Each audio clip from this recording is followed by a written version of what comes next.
Back then, in the late 90s, the rate of poverty was so high where millions of people were extremely poor and just few people were rich. So why this? Why are some people so poor, some people so rich? What differentiates them in terms of the mentality? And why are some people actually rich? What exactly are they doing that the poor people aren't doing? So in this video, we're going to unleash everything. We're going to go through a deep details of the meaning of being poor, what it means to be poor, and how to overcome it and avoid it for entire lifetime. I often hear a lot of people say being poor is a state of mind and it's for eternity. I strongly disagree with this because I don't think being poor is a state of mind. I believe it's a condition you find yourself.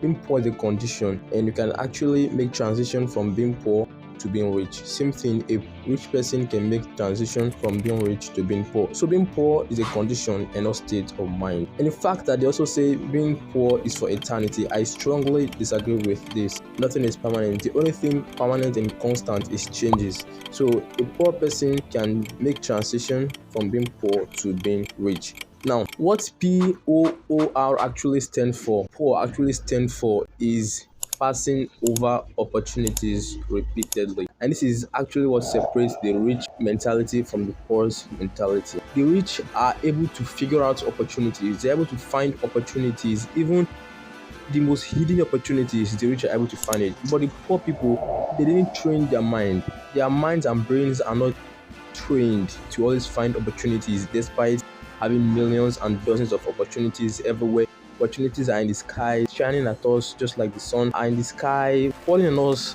falling everywhere just like the rain. But the poor can't see it, and that is exactly what separates the rich mentality from the poor's mentality. Being able to see what others see. The rich are seeing what others don't see. I'm not saying the poor are blind. I'm not saying their eyes aren't functioning, but they aren't seeing what the rich are seeing in terms of business ideas. They aren't seeing what rich people are seeing, and that's one distinct thing that separates the rich from being poor. And now, when I mean rich people, I'm not talking about people who actually become rich suddenly. I'm talking about people who became rich, who started from nothing and became something. These people who started from scratch. That's what I'm talking about when I say rich people. I'm not talking about people who actually and suddenly became rich by betting or lottery winners, because they are not actually rich. They just became rich just by fortune, suddenly, by opportunity, and bet it they will soon return back to their initial financial mess, meaning they are also poor even if they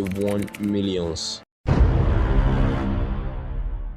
The average person spends about 30% of their lifetime in school. What's school teaching us? School is just teaching us how to work for money. School isn't teaching us how to manage money-related problems and issues that may be generated while we are having or dealing with money. This is exactly where the problem starts from. You spend lots of time in the school learning to work for money, but you didn't learn how to manage and control yourself in a situation when you land in money-related issues or problem. Now, I think and I believe that the primary reason for financial struggle is ignorance. I know you may want to ask me, ignorance about what? After spending a lot of time in school, ignorance about what school didn't teach you. Whether you spend a lot of time in school, it doesn't matter. School doesn't teach you how to manage and control and have solution to your money related problem. Okay, now let's talk about the power of money and how to harness the power of money, which I think is the solution to financial struggle. Okay, ignorance about the power of money, about how money works, is the primary reason most people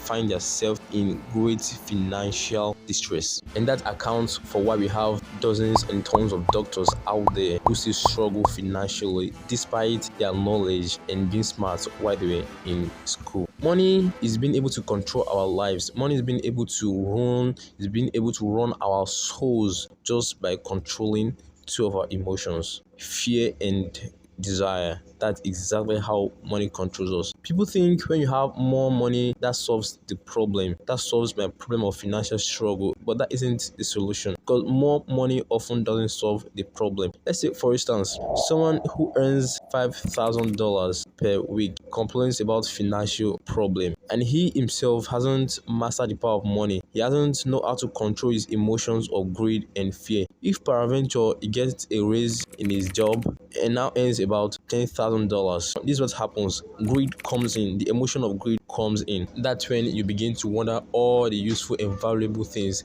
and the joy money can get you. That's for greed. That's for desire. You begin to wonder in your head every single thing you want to buy, every valuable thing you want, and forgetting that all your wants cannot be satisfied. Okay, that's for greed. On the other hand, for fear, it was fear of not having enough money, fear of the problem of financial struggle that made you to request for a raise in your job. Now you've gotten the raise, you've started earning more money. But more money isn't still solving the problem, and that is the power of money. That is how it has been able to control us, captivate our mind. Simple emotions of fear and greed. So not giving in to your emotions is mastering the power of money and harnessing its power. So if you can harness the power of money, master the power of money, you won't have problem of financial struggle. Harness the power of money and always stick to it. That's the solution to financial struggle.